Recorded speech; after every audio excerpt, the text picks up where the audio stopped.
Okay, next slide, please. Perfect. So welcome again to the introductory community webinar for the Charlestown Navy Yard and Little Mystic Channel Flood Resilience Planning and Feasibility Study.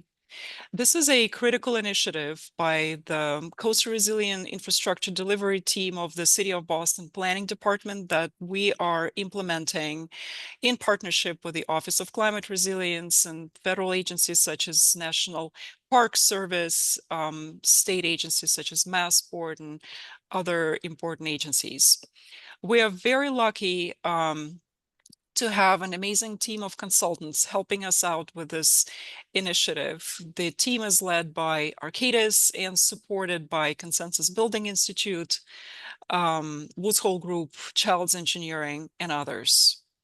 And with that, I'm pleased to introduce the city's Chief of Planning, Kairos Shen, and the city's inaugural Chief Climate Officer, Brian Sweat, for some opening remarks.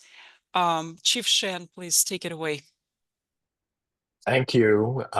Good evening, everyone. I'm delighted to be here to welcome all of you to this launch of this project that our climate resiliency infrastructure delivery team is going to share with you and engage with you on. I'm delighted that this team is made up of members of the planning department as well as the environment department under Chief Sweat and Chris Osgood. This project is an important commitment that the mayor has made to enhancing climate resiliency and climate justice and equitable adaptation. It's critical that we have your participation in shaping the resilient future of this part of the city in Charlestown. Many of you may have been involved with our department in helping to develop Plan Charlestown the last few years. And hopefully that you will help us make sure that this piece of the work is consistent with the open space recreation plan and other sort of planning goals that were defined within Plan Charlestown. Now, the idea is to put the Charlestown Navy Yard, the Little Mystic Channel project in a larger planning context. And in particular, the planning department has an added responsibility because we are the property owner and custodian for Charlestown Navy Yard. So we are especially interested in making sure that we can address the vulnerability that this has on property that we are custodians of. We also have the responsibility of making sure that our tenants in the Navy Yard are aware of what we're doing and actually that the resiliency that we are developing here, they can directly benefit from. We also need to make sure that we set standards for adaptation as property owners so that we can be a model property owner that other private property owners can follow. There's also an important aspect of in the Navy Yard, we're providing critical infrastructure that is more than just the Navy Yard and provides a larger district level flood protection and develop again strategies that can be applied to a larger district. And then, of course, this plan will actually make recommendations on how we allocate future capital construction and repair sort of strategies and budgets. I think, I'm very excited that this process is being launched. I want to also invite and pass the mic over to Chief Sweat so he can provide how a larger context of how this project falls within the larger context of the city's climate initiatives. So thank you again for attending.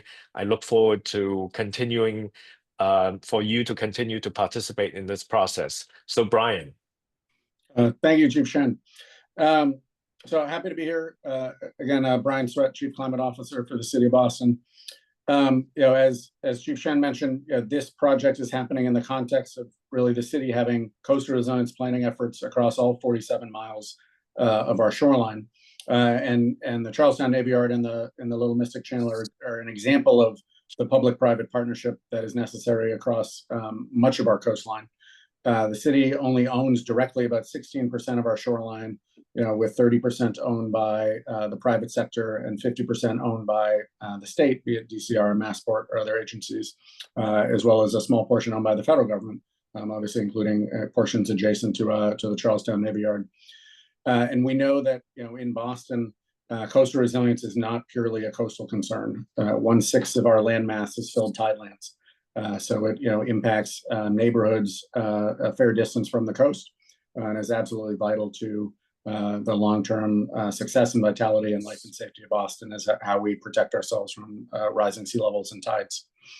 So excited to be kicking this off and seeing the planning efforts at this district scale. And I just remind folks that this is happening also in the context of broader U.S. Army Corps of Engineers studies around solutions for the flood paths of the late 2040s, 2050s, and beyond, and the federal government's look at investments that they can make on our shoreline that this can build upon as well. So there'll be more to come on that in the coming months in Charlestown as well. But excited to see this kick off and engage with the community.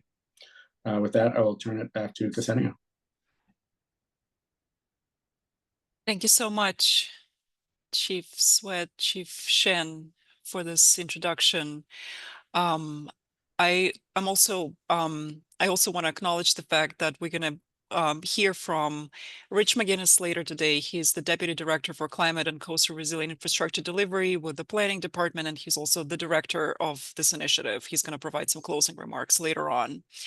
Before we dive in, actually, I did want to ask if we have any elected officials in the room today or their representatives, and if we have any press joining us today as well.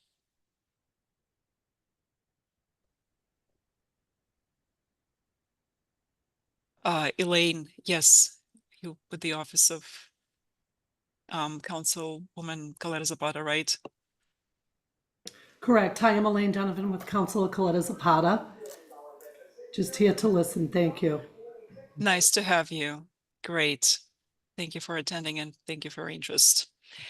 Okay, so hearing none, let's dive in. Oh, so now that you've heard from us in terms of introductions of the team, it would be helpful for us to know who is in the room. And with that, I'm going to pass it over to my colleague Patrick from the Consensus Building Institute for some icebreaker activity.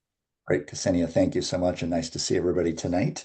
We're going to use a tool called Slido kind of throughout this presentation so we can have some interaction and engagement. So the first one is going to be pretty straightforward, but the way you do this is you can either take your phone and kind of like put your camera on this and it'll give you a little thing to hit and it'll jump you to Slido, or if you're on your browser on your computer, you can just type in slido.com and it'll ask for that code there, 5027814. So let's give people a minute to do that. And then you're not going to see anything yet because we haven't opened the poll, but in a second here you will. We'll give people a minute to do that.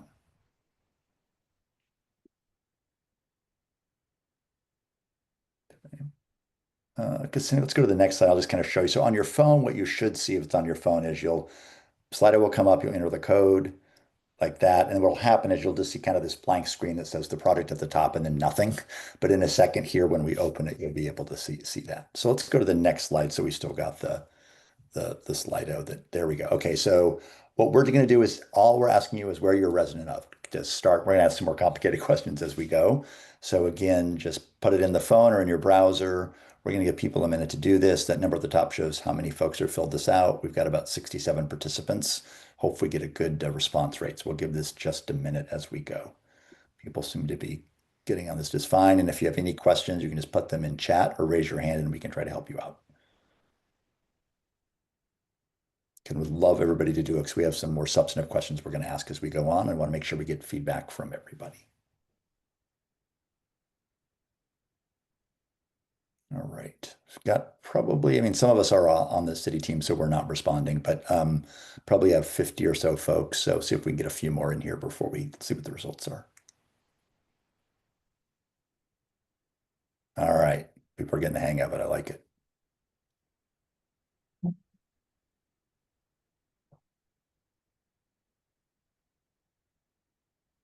Okay, so and again, we're going to use this again in a little bit when we get to some other questions, but so not surprising, and I think good. About 37%, a little bit more than a third, are from the Navy Yard, and we've got about a third or a little bit less of other parts of Boston, and we've got a smaller number from other parts of Charlestown, and then some other from someplace else.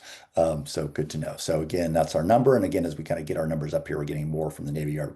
Makes total sense because that's the neighborhood we're talking about. All right, excellent. We're going to use that again. So go ahead and leave Slido open on your phone or on your browser. It will scroll forward when we get to the next question a little bit further in the presentation. So thank you for that. And I'm going to turn it back to Ksenia. Perfect. Thank you so much, Patrick, and everybody. So meeting agenda, we have a really packed one tonight. So we are going to talk about the citywide resiliency efforts that the chiefs have already mentioned a bit, and how this project fits into this larger context. Specifically, we're going to talk about the motivation for this project. We're going to provide an overview of the project fundamentals, like budget, timeline, engagement plan, and we're also going to hear from you, about your flooding concerns and about the priorities that you see in the neighborhood and the needs. And all of this feedback is going to inform our design fundamental later on. Next slide, please. Next slide. Perfect.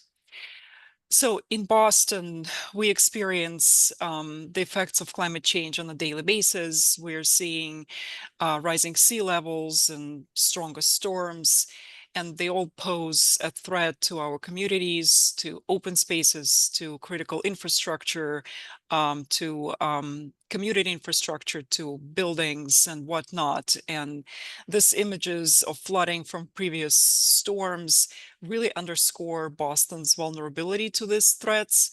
And you know better than anyone else that Charlestown Navy Yard and Little Mystic and Charlestown as a neighborhood in general are no exceptions here. Next slide. So what does the city of Boston do about it? We are acting on multiple fronts depending on the urgency of this flood risks. In terms of flooding that we are seeing today, we are prioritizing emergency response and preparedness. We are educating and doing outreach to the residents. We are providing adaptation guidance to property owners who are affected by flooding today. We are strengthening on our extreme weather protocols and improving coordination around those. And we're ramping up the use of deployable flood systems while we're building those longer term permanent measures. In terms of flooding that is going to materialize by the end of this decade, we are prioritizing the delivery of near-term projects that were identified in Climate Ready Boston and Coastal Resilience Solution planning initiative before. And while doing that, we are prioritizing the creation of open space, local neighborhood needs, and we are addressing equity concerns. And in terms of medium and longer term flooding risks, as Chief Sweat has already mentioned, we are working with the Army Corps of Engineers to complete and ultimately deliver the Coastal Storm Risk Management Plan.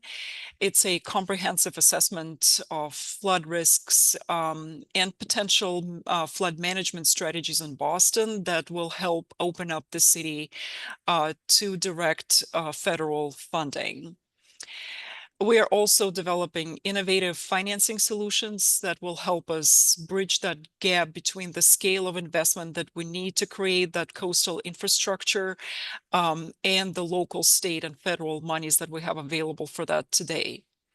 And we're also continuing to address permitting and regulatory challenges that still persist. Next slide, please. So this slide is really an illustration of the fact that building resilience, coastal resilience in Boston is a puzzle that consists of many pieces. No department can do it alone. Every local, state, and federal agency plays its role and its part in planning and implementing resilience, coastal resilience solutions. And the city really sees one of its primary roles in ensuring coordination among all these agencies to expedite the delivery of the solutions. For example, we are coordinating with the Army Corps team on a daily basis for all our projects, ongoing projects, including this one. And the city is making sure that local needs are reflected in the core plans and that the right stakeholders are appropriately involved. Next slide, please. And this is another illustration of the resilience puzzle that we're putting together in the city of Boston. Coastal resilience is just a piece of a broader citywide effort to comprehensively address climate change in the way we design, build, and operate our city. It includes design and operations of cities' parks, urban forests, and open spaces. We integrate resilience standards into the way we review new buildings and in the way we design and operate our critical and community infrastructure, public rights of way, and much more. Next slide, please. So as of 2022, we have completed Climate Ready Boston and Coastal Resilience Solution planning for the entirety of the 47 miles of Boston coastline. This enabled us to prioritize our efforts across the city based on the urgency of the flood risk and on the vulnerability of our communities. We have many projects that are already underway across the city. They are shown in yellow on this map, and there are also projects in green that have already been completed, and you can actually go out and enjoy them on a daily basis because these projects happen to be beautiful parks and open spaces such as Langone Polo Park in North End, Martins Park in South Boston, and McDonald Park in Dorchester. And our goal here today is to see more and more of these yellow dots turn green. And this is exactly why we are holding this event today and advancing our study of flood risk in Charlestown. Next slide. So our efforts in Charlestown have been guided by obviously the Climate Ready Boston initiative and Coastal Resilience Solutions for Charlestown and East Boston Phase 1 and Phase 2 from 2017 and 22 respectively. And my colleagues from Arcadis are going to go into more detail about how exactly we're building on those initiatives in our project today. Kate, to you. Good evening, everyone.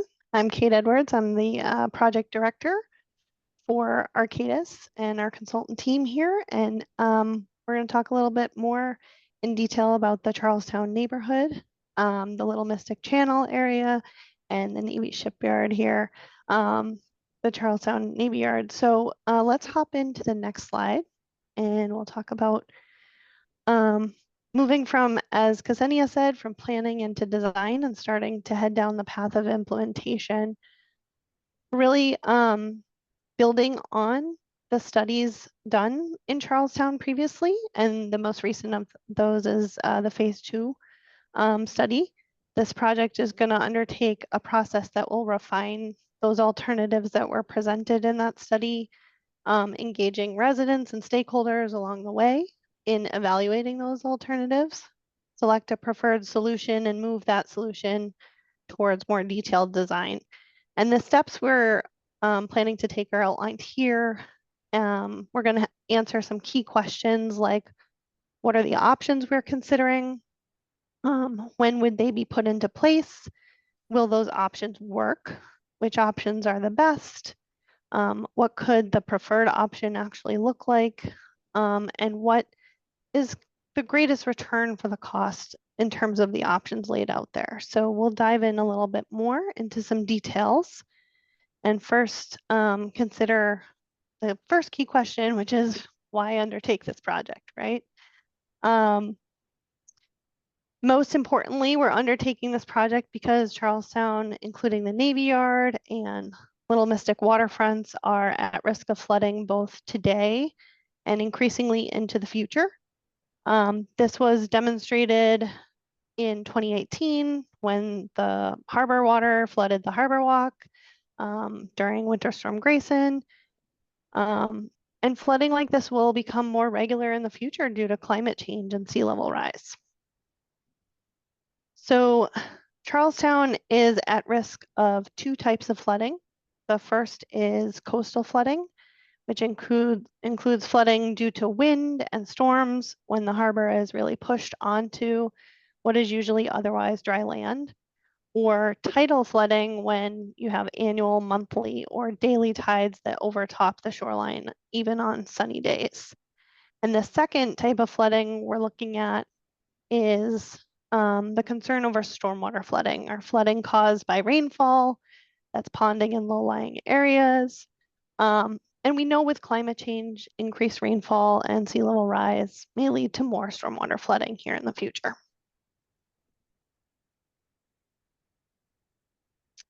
We also have, when it comes to coastal flooding, there's a couple terms you might hear tonight. Fringe flooding really impacts low-lying areas, mostly along the waterfront as the harbor water rises above the ground elevation. And flood pathways are similar, except they also impact inland areas. So impacting both the low-lying areas along the waterfront and starting to head into those neighborhoods as water rises. And much of Charlestown today is exposed to fringe flooding, but in the future, perhaps as soon as mid-century 2050, this fringe flooding could start to transition to flood pathways during storms. And that's what really is going to cause flooding on the interior portion of the neighborhood.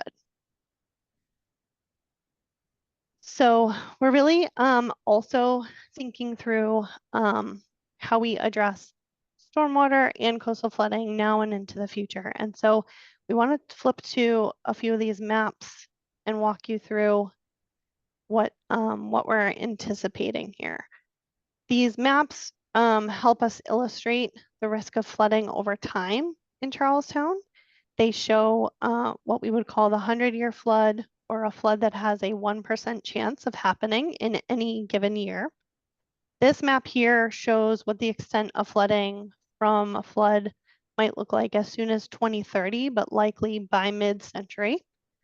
And we'll click through kind of the next few maps to see how this changes over time. Here's that same flood expected as soon as 2050, and you can see that at this point, a flood pathway opens up under the Tobin Bridge and expands into the low-lying areas of the neighborhood.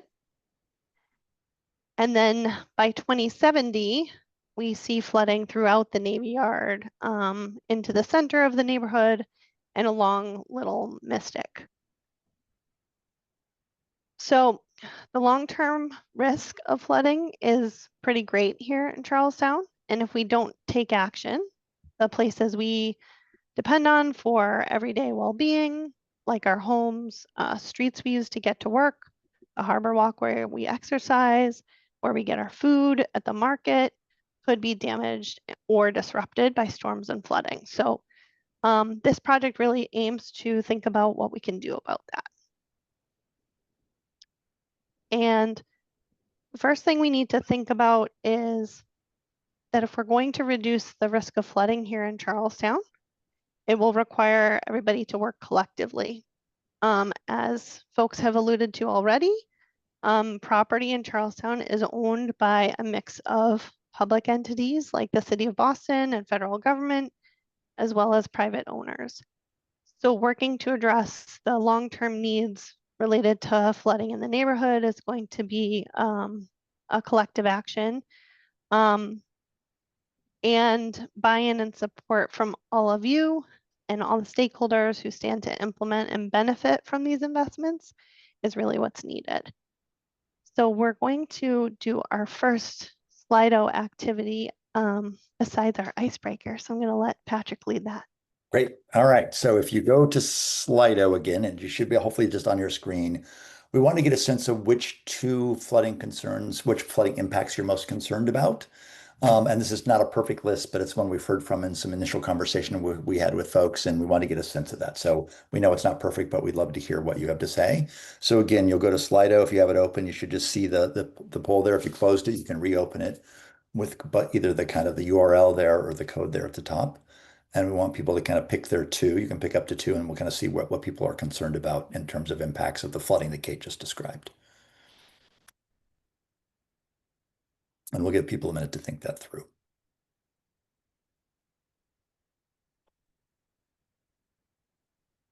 Oh, looks like maybe you can only pick one, so that's all right. We'll go ahead and pick one. We're forcing a top priority. Not that all things aren't important here, so sorry about that.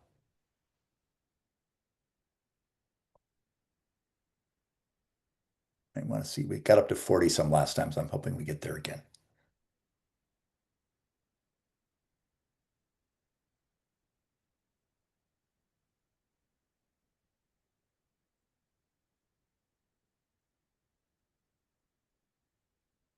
Give it just another 10 seconds, see what we got here.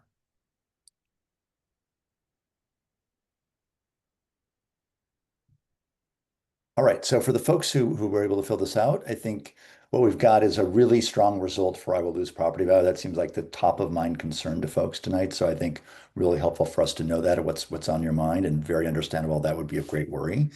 And then secondly, that there'd be displacement because of flooding, perhaps from your home for some time, and that would be of concern as well. And there are a number of other things that probably don't come as quite as strong, but they're still there. Will I have to pay for the property damage? Will I lose access to emergency services? I won't be able to get to work. So there's some other things that people are thinking about too. So really appreciate kind of the initial input about what your concerns are on your mind. And I think those top two come out pretty strongly. So it's sometimes nice when we see a pretty strong result. So thanks for that. And we'll come back to some further questions and comments as we go. So Kate, back to you. Great. Thanks everybody for your input. I think we'll hop into a little bit more about what this project is, what types of projects it might result in, and what you can expect moving forward. So the project area shown here in yellow includes Charlestown Navy Yard to the east of the Boston National Historic Park, and the neighborhood along the Little Mystic Channel. So this is what we're thinking of as the project area. We're also working closely with the National Park Service next door on a separate but closely aligned study that looks at building and flood protection along the coastal parts of the National Historical Park site. So we'll talk a little bit more about alignment between those two projects in the presentation a little bit later. We've talked a little bit about this already, but our project is really aimed at these goals listed here. We're looking to be assessing flood risks in Charlestown Navy Yard and Little Mystic Channel. So looking at where flooding will likely occur and when. Thinking about aligning with those neighborhood projects that we've been kind of mentioning, working closely with National Park Service and separately with the Army Corps of Engineers. Evaluating opportunities and constraints in implementing flood protection design. So like what's really feasible, what are the opportunities for adding community benefits, what are the challenges in constructing these designs and other kinds of things. Creating flood protection tools for property owners, so helping to identify strategies that property owners in the project area can use to address flood risks, and identifying and developing the design for a preferred long-term approach. That means figuring out what the actual flood protection will look like throughout the project area. And it is very important to keep in mind that while the project is aimed at improving flood resilience, risks from flooding can never fully be eliminated, but we're working collectively to design these projects to help reduce those risks to people and property. All right, so just click to the next thing. Here we have a little bit more about the project vision So as we are guided by these goals, our vision is to produce an outcome for Charlestown where communities and structures are protected from near-term and long-term flooding, and the waterfront experience is enhanced and accessible. We know we cannot solve every problem with this project, but our commitment is to stay focused on our project goals in a way that helps accomplish this vision.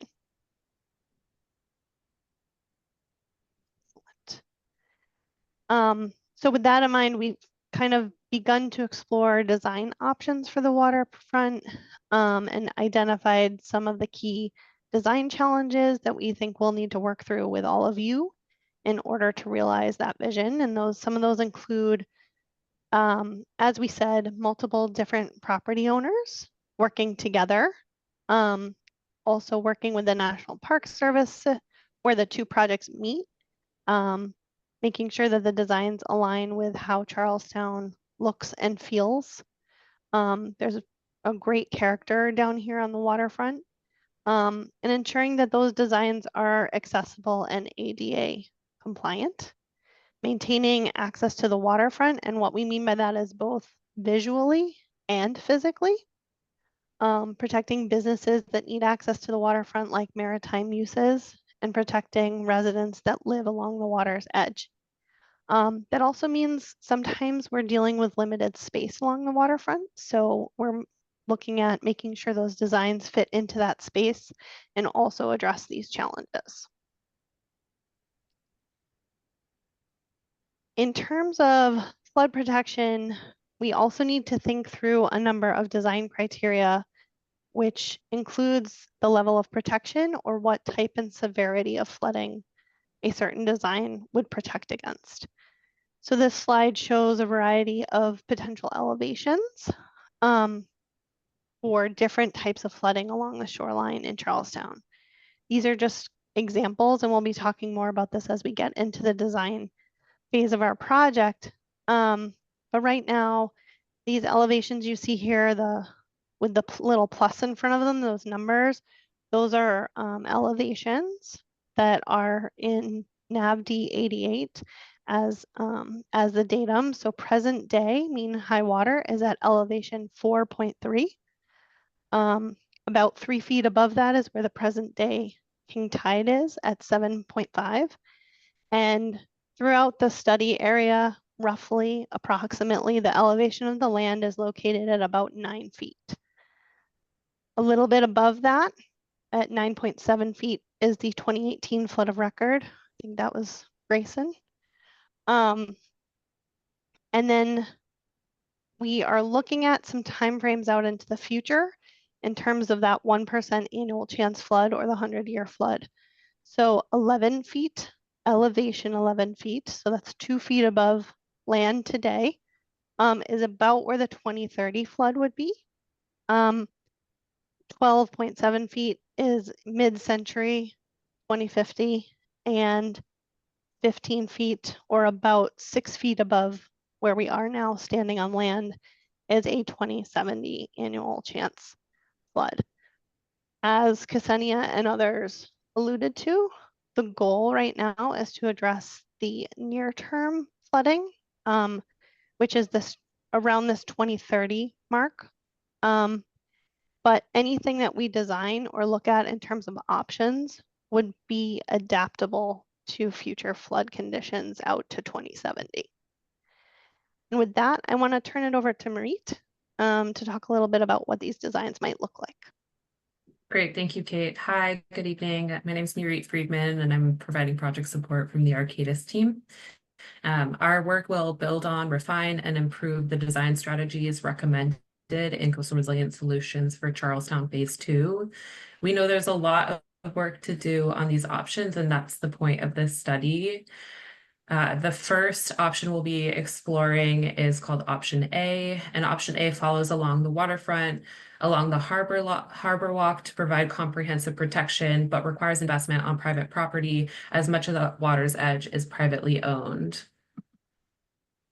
Option B follows mostly public rights-of-way, including along First Avenue, but doesn't provide the same level of flood protection as Option A. Going along First Avenue means that option B is more set back from the water's edge and has properties that don't fall behind the area of protection. However, given that it follows public rights of way, it might be simpler to implement. Options A and B each have their own sets of trade-offs that we're going to be exploring with you and get input on throughout this process. These options that I just described are very much starting points. They're conceptual, and we'll be working to make them more detailed over the summer. But today we want to show you a couple of examples of what the design strategies might look like to help you visualize what we're talking about. It's important to note that these images are not proposals for Charlestown. Rather, they are examples of what has been done elsewhere to provide flood protection at both the neighborhood-wide level and at the building level. So the image on the left that you're seeing shows Langone Park and Pueblo Polo Playground and is an example of a neighborhood-wide flood protection. So that red line that you're seeing shows where the flood protection builds into the park landscape and connects into neighboring sites. And the image on the right shows how property owners for a building can implement different strategies like protecting its critical systems like HVAC or elevating lower interior floors above expected flooding. And work that will come out of this process will help identify strategies that individual property owners in the project area can put in place based on the unique buildings that we have in Charlestown. We actually have a number of examples that have been built out in Boston. The park and playground that you just saw are along the waterfront and have elevated harbor walk, built-in seawall, and ways to move floodwaters faster, and additional features like flood protection and amenities for the community. And Martins Park on the right includes both climate resilience features like raising the park's edge and features to make the park accessible to people with all abilities. Another example comes from Battery Park City in New York, where the New York State Battery Park City Authority is undertaking an effort to integrate flood protection into the waterfront there. And features include that flood barrier wall system on the right where this orange bubble is, accessible walkways, seating, plantings, and more features to help people enjoy this space while also providing that level of protection that's needed. Examples do already exist here in Charlestown of flood resilience features. Namely, this example comes from Harborview, and the image on the right shows that flood protection can be integrated into the harbor walk through changes in elevations of the walkways. So on the left-hand side of that image, you can see the lower harbor walk that exists closer to the water's edge. And then on the right-hand side, you have the elevated harbor walk, which provides a higher level of protection. And so that lower harbor walk can accommodate some floodwaters, and while accessible on most days, will be able to be take on some flooding, and then that higher one provides that additional level of protection. At the building scale, we also have examples right in Charlestown as well. Many of you might be familiar with this building. It's the Spaulding Rehabilitation Hospital.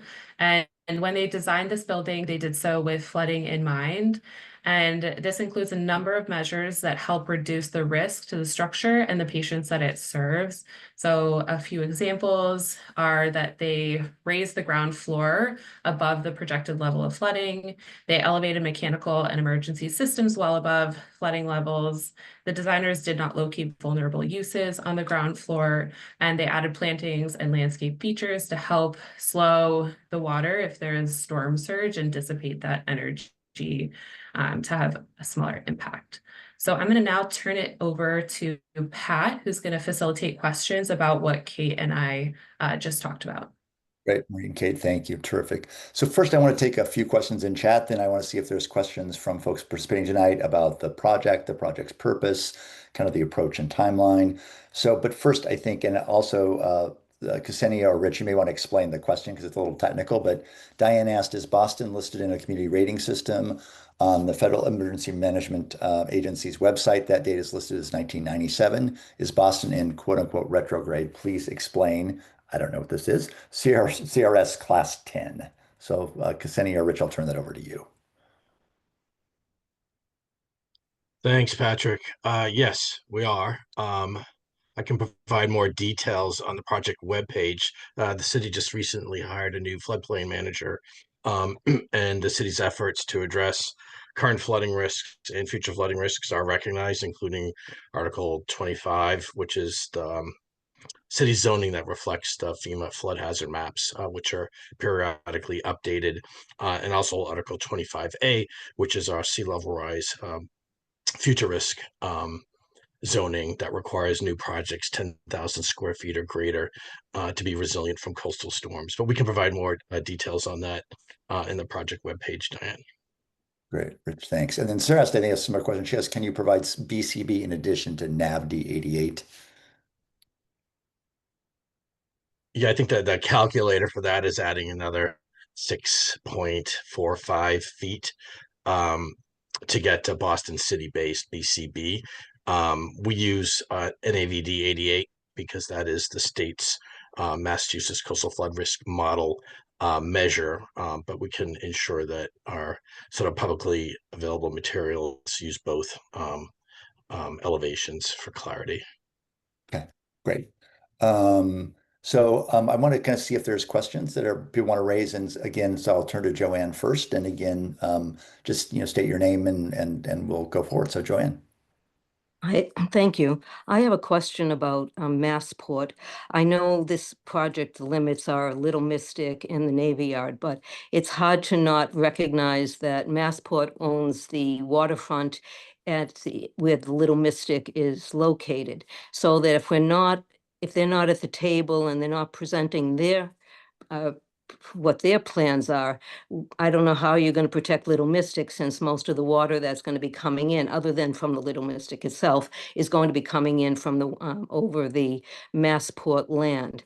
So I was involved with the advisory group for the 2020 study, and I raised this multiple times. And I understand you can't control it. I understand that this is what you can control, but I don't want to start this without recognizing the threat that is going to happen from the sea level rise that will flood over those the carport and the sand piles. So thank you. Thanks, Joanne. Other questions or comments about what we presented so far? I know in chat there's a concern that this isn't maybe moving as fast as people had hoped. So we may want to just explain a little bit like the broader plan that was developed, and now this is going to try to advance more closer to design. But I don't know, Rich, if you want to speak to the question about kind of the timing here or the pace. Yeah, we appreciate that feedback.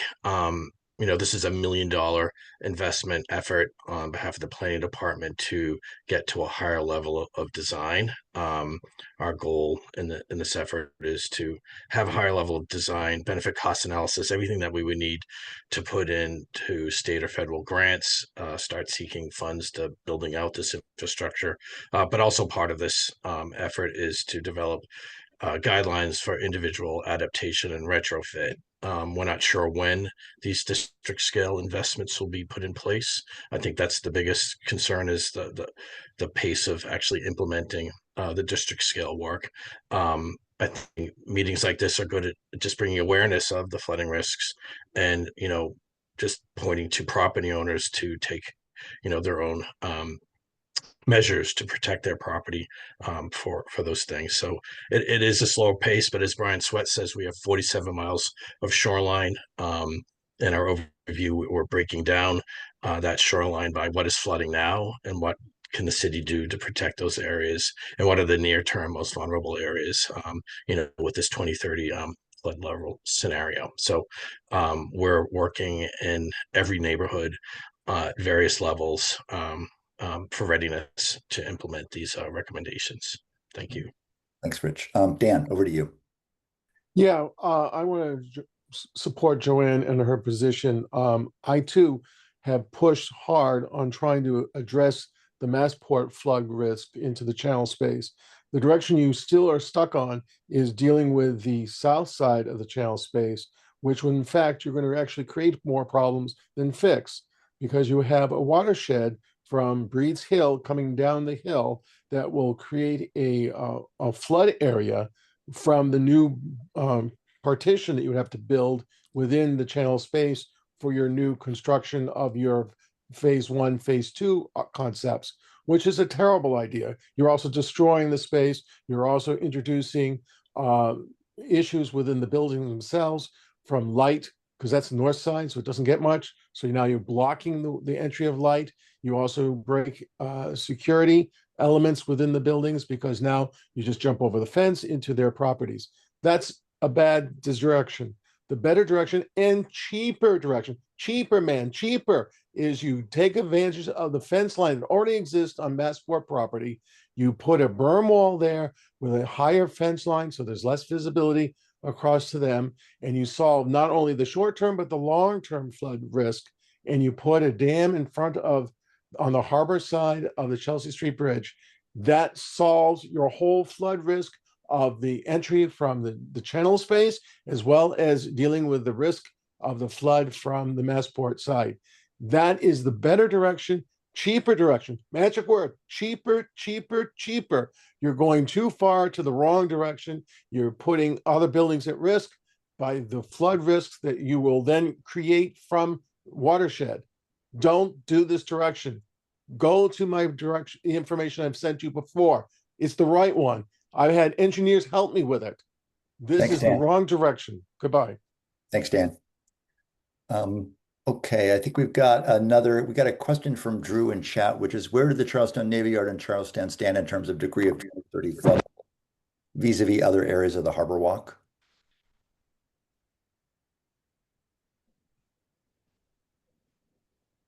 Kate, do you want to bring back the flood paths? Yeah, where's Okay. Marie? Do you mind going back to that?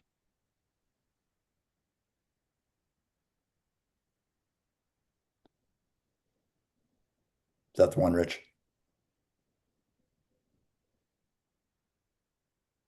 Okay, there's 2030, right? Okay, good. Yeah, here's 2030.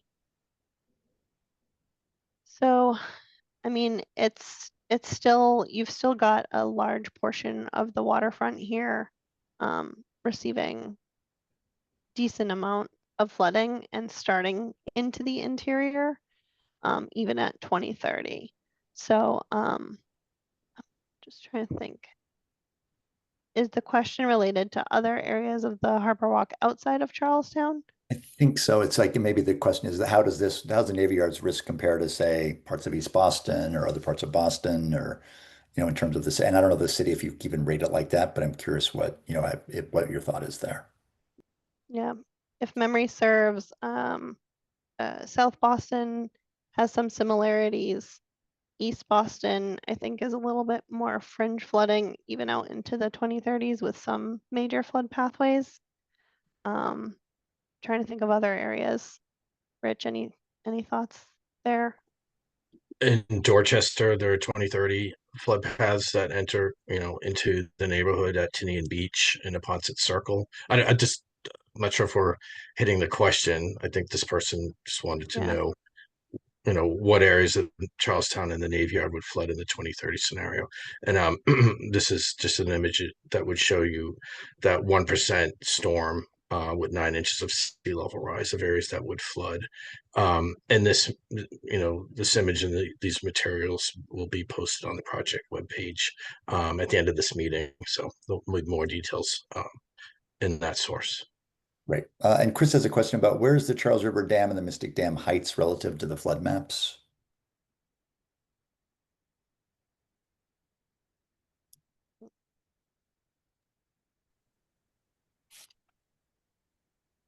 I know for the flood path in the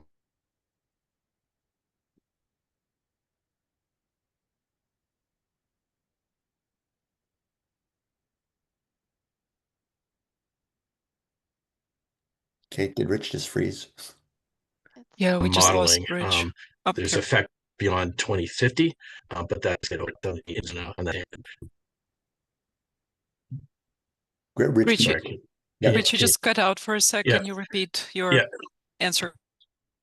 Yes, there's a similar study looking at the Charles River Dam for overtopping for longer term flood path management. I believe that study, the dam's owned by the Department of Conservation and Recreation, and we can provide more details on that effort. Okay, great. Maybe one last question. We have some other slides to get to, and we'll open up for more questions after that. And I think people are pressing a little bit on the kind of the risk of the Charlestown, the Navy Yard here, vis-a-vis the rest of the Harbor Walk in the city. And I don't know if you're even able to kind of compare worst. And maybe if you live there and you're flooded, it's worst from your perspective. I don't know, but people are pressing a little bit for kind of the risk here versus other parts of the city.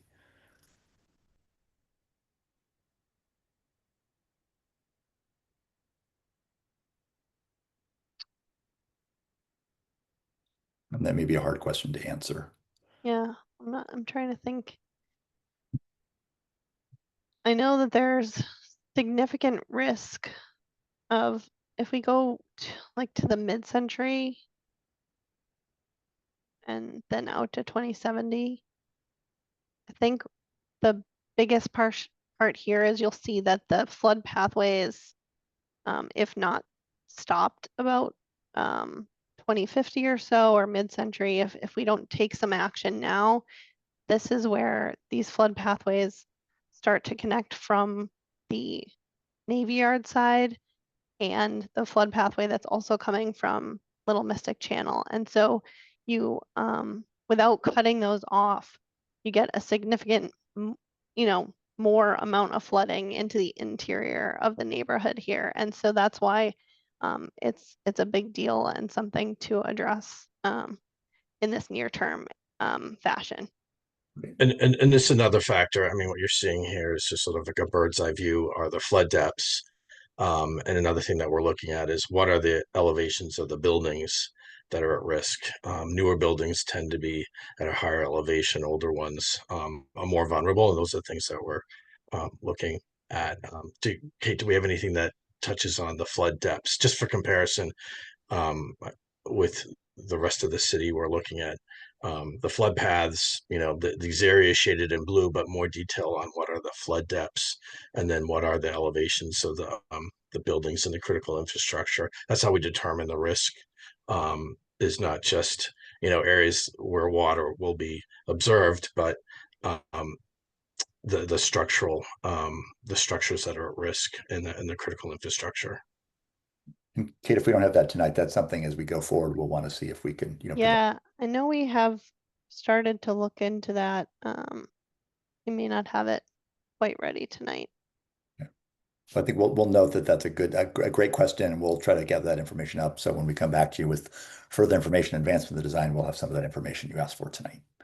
Okay, let's go ahead and go through. We have a few more questions, some Slido, and then another time for questions here. So. Okay, back one slide there. Okay, so the next slide we just want to show that we understand that this is a complicated site in terms of stakeholders and property owners, right? So I'm not going to list everybody here, but you all know better than we do in many ways that there's a lot of property owners, there's a lot of individual condo owners, there's residential associations, there's the feds, there's the states, there's NGOs. And we know there's a number of these kind of tenant associations and then kind of neighborhood associations or condo associations. So we know there's a lot of people to engage and work with. And I think one of our goals is to try to do that as best we can as we move forward. So people kind of are coming along, having a chance to influence and weigh in on the designs and the work as it continues. So we want to also note that there are some other studies going on at the same time, and the intent is to be well coordinated with all of these. So you can see with our flood resilience project, we've done some preliminary work, but really in the beginning of this work, which will go for roughly a year until the winter of 2026. And at that point, again, we hope to have, sort of pretty clarity on some further design and how we might move forward to an actual project. Simultaneously, the National Park Service is doing a flood resilience study for its property just adjacent to this area. They intend to be done a little bit sooner. In the fall, but we'll see how that goes. And they're doing something kind of similar. And the idea is to coordinate, because obviously if these two designs and efforts aren't coordinated from a district perspective, they won't be successful. That's going to be important. As you may know, the Little Mystic Channel Park project is likely to be under construction very soon, and a lot of planning and effort by many of you to make that happen. And so we kind of note that, and the fact that it's getting newly constructed as we think about this longer term design, those thoughts and ideas will be folded in and considered as this project moves forward too. And lastly, kind of harbor-wide, there is really the City of Boston Coastal Storm Risk Management Study with the U.S. Army Corps of Engineers. That's a longer term study, kind of representing kind of the whole harbor. And again, the intent is to coordinate with the Army Corps as we move forward there. And the city is trying to work very closely with them to ensure that there's good alignment. Okay, so we have a few more Slido questions we want to ask. We want to have some discussion about those, and then we'll talk about next steps from tonight. So let's go to the next one. So again, join back on Slido. And these are very broad questions. We're going to get into more detail, and we'll describe in a bit how we're going to do that as we go forward. But in general tonight, again, you can choose to this time. And this idea here is like, what are the things that are important to you in terms of kind of design elements as we go forward? Want to kind of note these things here and pick two, just kind of see what people's preferences are by using Slido. So again, click on that on your phone or on a URL on your browser. And we want to just kind of get a sense of where people are at with this. And then once we've got the results, we'll show them. So.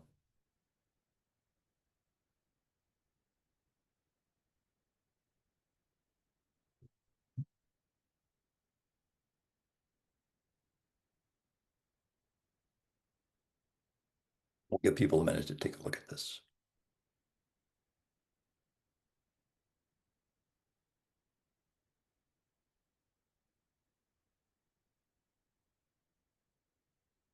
Okay, we got 20 folks. If we can get a few more up there, that'd be great. And then we'll show the results here in just a second. Let's give everybody a chance to fill it out.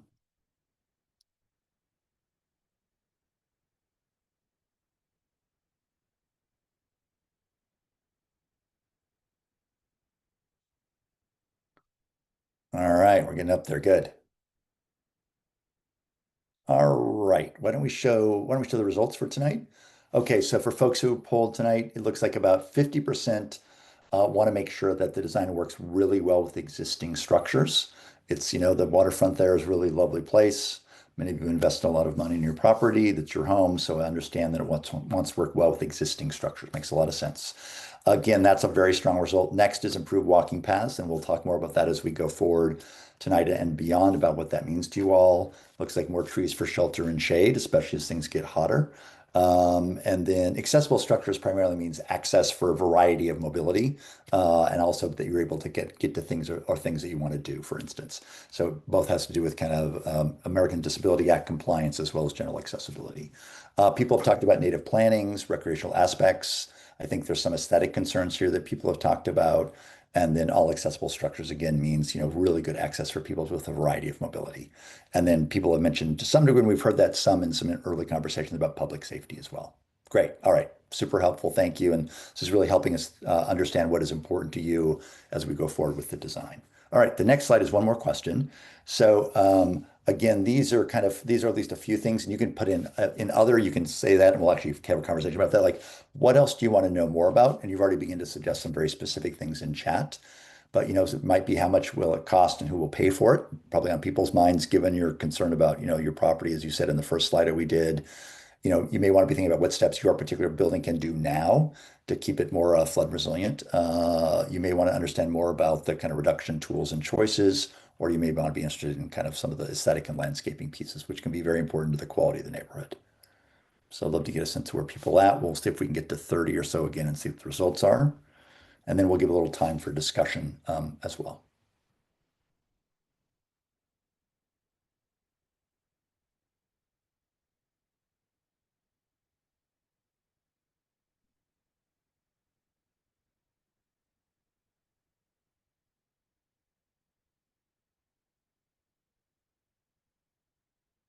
All right, we're almost there. All right, very good.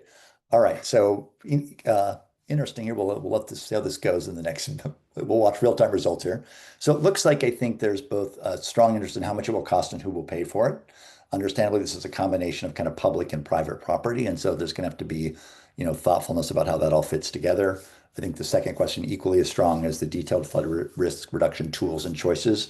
So really a lot of the effort well going forward for this project is in fact to put in front of people the various alternatives and choices and details over how this would work and have you all have influence and be able to weigh in on what's possible in terms of moving this forward to an actual design. So both those things make a lot of sense and will be things we'll be working on as we go forward as the team and with all of you. Okay, we're going to talk a little bit about what to expect going forward, but I wanted to see if there's any other questions or comments about the project or what we're doing. And there's a lot more to come and a lot more detail to get into as we begin to look at the actual details of design. But we want to kind of lay the general approach out tonight to give you a flavor as we get started, and hope this is just the beginning of an engagement with you all to work together to find a good solution. So any other questions, comments people want to make before we talk a little bit about some next steps and the like? Please just raise your hand, or if you can't find the raise hand function, you can just type your name in chat and I'll call on you.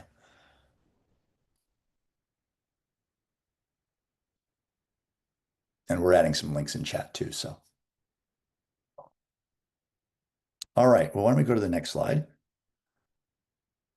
All right, so here's kind of what to expect going forward over the coming months. So the project is, it's got phases, and we want to note that, there's obviously some early data gathering and the like. It's kind of the technical part, but going forward, as this is developed, there's going to be engagement all the way along. So really the phase one is evaluating options in a very broad sense. And then it's going to talk about how you would actually implement phasing, the feasibility assessment of what's actually possible. That's kind of what we'll call exploration. And then in the fall of this year, we'll hopefully get to designs and a range of things that are possible at even kind of the micro scale, like, I don't know, 300-400 yards, as well as how the whole district would look. And then also some recommended options as we begin to see what makes sense from a technical standpoint, from a feasibility standpoint, from your input and concerns and issues that you will raise as we work together. And then ultimately there'll be a benefit cost analysis to look at the kind of the cost piece, which is of course going to be important to everybody, especially in this time of uncertain federal resources. And then a final decision in the winter of 2025 to help us move forward from that. So again, input, exploration, design options, and choosing a design. Let me go to the next slide, because the intent is all along this design process, there will be periodic public meetings just like this. Sometimes we'll do them in person. Sometimes we'll actually do them online like this as we begin to show the work, ask for your input and comment on very specific details. There will be at least a design charrette where we actually have our hands-on work with you in person somewhere in the neighborhood to really explore some of the different choices and work together to look at those different choices and what they mean and trade-offs and what people like and don't like and why. And then also as we go along, there's any number of community events, especially over the summer. So we'll continue to try to bring this project forward and engage people on that and get people's concerns and issues. You're already there and we often need to come to you. And so we will do that as well. So that's kind of our plan for engagement all along the way in this design process. Okay, so one question we want to ask, one last Slido question we do want to ask is, is how you prefer to be engaged. And so, you can choose all of these that apply. And if you just prefer in-person meetings and that's what you're going to do, then we want to know that. If you really prefer written information, then let us know that. And if there's something else on your mind, that's fine too. Just put in other. So we'd love to kind of get a sense of how you want to engage. So this is our last Slido question for tonight. And would appreciate your feedback so we know how to really to meet you where you're at.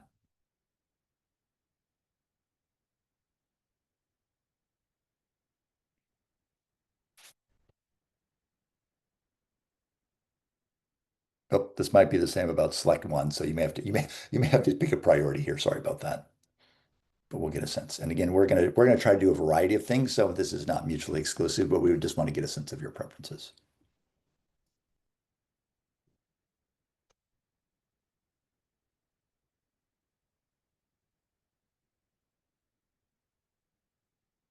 Okay, we'll give people just a little bit more time. We definitely want to get your input on this to know how you want to be engaged. All right, well, let's go ahead and show the results as a few more people have filled this out. All right, so this is interesting. So virtual meetings are preferred because you can do them from anywhere, often in the comfort of your own home or wherever it may be. So that's a very strong result. So we'll note that. When we do the design charrette, we'll probably need to do that in person, but there's some things we can do online too as we go forward. So very helpful to know. Written information, somewhat important. Small group interactions, a little bit. Community events, sure. But really our strong result here is virtual meetings. So that is very helpful feedback and pretty definitive, at least from the folks who filled this out. All right. With that, I'm going to turn this over to Rich and hand it over to you. Thank you, Patrick, and thank you everyone for your time this evening. This was a considerable amount of material that we went through, and we'll be posting the recording of this meeting and our presentation on the project webpage. Our goal here is to develop a higher level of design for flood resilience, building upon coastal resilience solutions for Charlestown Phase 2, which included recommendations for resilient infrastructure, protecting the Navy Yard and the Little Mystic. We are looking at funding sources, whether they're through our own capital planning needs. So are there pieces that we could build in pieces as we're making improvements along the shoreline, or state or federal programs with like a grant readiness level of detail, including benefit cost analysis and decision making. But also these meetings are important on just the awareness of these flood risks and what we can do now, and also what private property owners can do to protect, retrofit, and adapt their own properties, because we have no indication of when we'll be completing these projects. We know that the urgency is there, but the flood risks are getting greater. So we just encourage people to know your zone, where you're at risk, and to make your own investments. So the next step on our part, we're holding some office hours where our team will be out there to answer any additional questions. We'll have the presentation materials available. So we'll be hosting these office hours next week, May 5th from noon to 2 p.m. and then May 7th from 5 p.m. to 7 p.m. at Building 114 in the Navy Yard on 16th Street. There's a public meeting room space in that building. And then also the Army Corps study. There's a webinar we're hosting jointly with the Army Corps on May 20th from 6 p.m. to 8 p.m. And the connection of the link here will put you towards the project meeting information. That'll be a virtual meeting as well. And then again, our project webpage has all of this information. We'll be updating it periodically. And happy to take more questions. I know there's some interest in the Outer Harbor Barrier that was studied by UMass Boston. It's not very economically feasible. It doesn't address that there are flood paths that enter through the town of Winthrop, the city of Revere, that there isn't a one-all fix. Storm surge barriers are effective for the storm, but not in the future, where we'll have higher tidal events and daytime flooding throughout the city. In our low-lying areas, Boston has 5,000 acres of landfill, and that's why we're looking at these district scale interventions. We're also looking for the most practical alternatives that do not require landfill or altering shorelines, like filling in coves or other things. In our experience with grant makers, that we have to follow, pretty concise regulatory recommendations. So, there's a practicality in our designs, because we want to move these projects quickly through permitting, and you'll see that in the recommendations that we'll be making. So thank you, everyone. And if there's any other questions, Patrick, out there that we might want to respond to. Just one for engagement. I think Diane asked because summer is often a time when people are away, is there ability for people to send in comments, suggestions, whatever it is, in some fashion to the city in writing or otherwise, if they're not actually physically here? Great. Our next slide. So has the contact information for our project lead, Xenia Acquaviva. So any questions you have, please feel free to send those over to her. Throughout this effort, we'll be engaged with you through the end of the year, and hope to see more engagement. We had a great turnout this evening, so again, I appreciate everyone's time. Great. All right. Well, with that, thank you all very much. We really appreciate it. Got some initial feedback. We have a ways to go, and Ksenia is right there and very capable and engaged with you all. So certainly, if people want to send thoughts and ideas into her, please do. The virtual findings for meetings is strong for us, and that means even if you're not physically here in the summer and somewhere else, you can certainly call into a virtual meeting. So potentially, so we'll take that very seriously as we go forward. All right. Thank you all. Thanks, Rich. Thanks, Ksenia. Thanks, Kiris and Brian for joining, and we appreciate it. And we will be in touch and be learning from all of you as we go forward. Thank you. Thank you all.